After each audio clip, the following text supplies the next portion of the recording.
Hey, so are you excited about the slingshot challenge this year? Getting to watch all of those cool videos as they come out?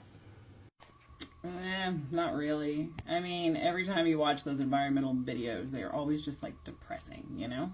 But these are supposed to be hopeful videos, short little ideas and solutions for how to slingshot us into the future, like with hope.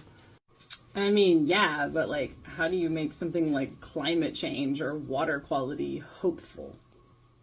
You can make it hopeful. They just have to present a solution along with the problem, something that's clear and actionable that we can go and do right now. Okay, yeah, clear and actionable makes sense, but it also really needs to be realistic. Like, it can't be something that only an army of people could do.